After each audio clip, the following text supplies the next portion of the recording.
મારું નામ વિક્રાંત ગામિત છે।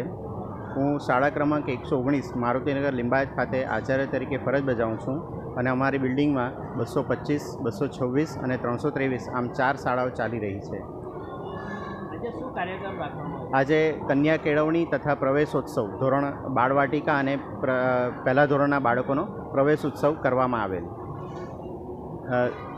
જેની અંદર સ્થાનિક કોર્પોરેટર સમિતિના સભ્યો અને વાલી તથા બાળકો વાજતે ગાજતે શાળાની અંદર બાળકોને પ્રવેશ કરવામાં આવ્યો। જે આપણા સ્થાનિક સભ્યો હતા, જે મહેમાનશ્રીઓ હતા, એમનું વાજતે ગાજતે બાળકો દ્વારા સ્વાગત કરવામાં આવ્યું અને ત્યારબાદ કાર્યક્રમની શરૂઆત કરવામાં આવી, જેમાં તમામ સભ્યોનું સ્વાગત કરવામાં આવ્યું અને ત્યારબાદ બાળકોને કીટનું વિતરણ કરવામાં આવ્યું અને સભ્યો દ્વારા સંજયભાઈ દ્વારા પ્રોત્સાહન આપવામાં આવ્યું તથા એમને બાળકોને આવકાર કરવામાં આવેલ। સાથે સાથે બાળકો દ્વારા પ્રાર્થના અને વૃક્ષારોપણ, કારણ કે પર્યાવરણનું જતન કરવાનું એક બહુ મોટું આપણું એક ભગીરથ કાર્ય છે, જેને આપણે આગળ વધારવા માટે વૃક્ષારોપણનો પણ કાર્યક્રમ કરવામાં આવેલ। મારું નામ મિતેશ કેડિયા છે, શાળા ક્રમાંક 225। આજે છે એ ગુજરાત સરકાર નગર પ્રાથમિક શિક્ષણ સમિતિની જે સૂચના પ્રમાણે આજે શાળાની અંદર સંયુક્ત કાર્યક્રમ હતો। શાળા કન્યા કેળવણી મહોત્સવ અને શાળા પ્રવેશ ઉત્સવ હતો અને ખૂબ ધામધૂમથી અમે એની શરૂઆત કરેલી છે।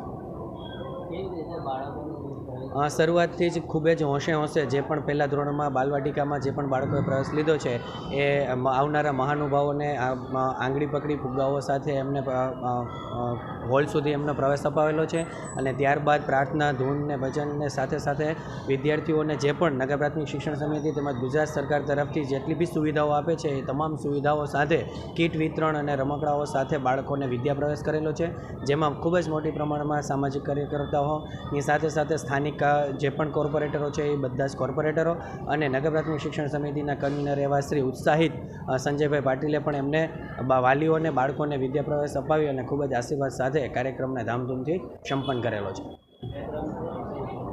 મારું નામ સંજયભાઈ પાટીલ, પૂર્વ કોર્પોરેટર અને નગર પ્રાથમિક શિક્ષણ સમિતિ રમત ગમત ઉદ્યોગ પ્રવાસનો કન્વીનર। આજનો કાર્યક્રમ કન્યા કેળવણી અને પ્રવેશ ઉત્સવ આ કાર્યક્રમ છે। આ કાર્યક્રમ આપણા દેશના પરણોતા પુત્ર આદરણીય જે આપણા આજના વડાપ્રધાન છે, 2000ના વર્ષમાં એ આપણા ગુજરાતના મુખ્યમંત્રી હતા, એમણે ત્યારે નક્કી કર્યું કે બાળકોનો પ્રવેશ ઉત્સવ કરવું જોઈએ। બાળકો હોશભેર, ઉત્સાહભેર સ્કૂલમાં આવે અને ભણે અને ડ્રોપઆઉટ રેશિયો બી ઓછો થાય, એના માટે 2000ના સાલમાં એમણે ચાલુ કર્યું હતું। આ પ્રવેશ ઉત્સવ આજે સતત 21મા વર્ષે પ્રવેશ કરે છે। સાથે સાથે એમને કરવાથી છોડી નથી દીધું, પણ રાજ્યના સનદી અધિકારીઓ હોય, IPS અધિકારીઓ હોય અને નગર સેવકો હોય, બધાને એમાં ઇન્વોલ્વ કરીએ છીએ। તાલુકા જિલ્લા બધા ખૂંદી વળીને બાળકો વધારેમાં વધારે પ્રવેશ લે એવી સતત એમના પ્રયાસ હોય છે। સુરત મહાનગરપાલિકાની વાત કરું છું ત્યારે અમે 7 ઝોનમાં 7 ભાષાઓમાં શિક્ષણ આપીએ છીએ। અમારી પાસે 1,85,000 જેટલા બાળકો છે। અમારી પાસે 360 જેટલી સ્કૂલો છે। અમારી પાસે 290 જેટલા સ્કૂલના ભવનો છે। અમારી પાસે 4,175 જેટલા શિક્ષકો છે અને આમ સરેરાશ જોતાં ચારે ઝોનમાં બહુ સારી રીતે અમારી પાસે 4 URC છે, 48 CRC છે અને બધા મળીને બહુ સારી રીતે આ પ્રવેશોત્સવ મનાવી રહ્યા છે। વિક્રમ પોપટ પાટીલ, પૂર્વ ડ્રેનેજ કમિટીના ચેરમેન।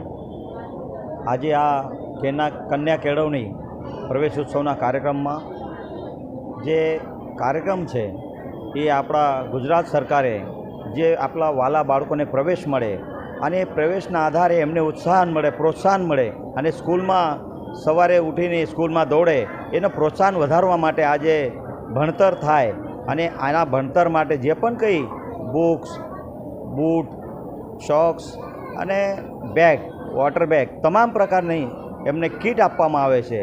એનાથી બાળકો ખુશ થઈને સ્કૂલે આવે, એમના પગલાં કરીને સ્કૂલમાં પ્રવેશ કરવામાં આવ્યો અને ખૂબ જ સારું એવું આ પ્રવેશ ઉત્સવનો કાર્યક્રમ પૂરે જોરશોરથી ચાલી રહ્યું છે અને બાળકોને ઉત્સાહભેર વાતાવરણમાં એમનો પ્રવેશ મળ્યો છે।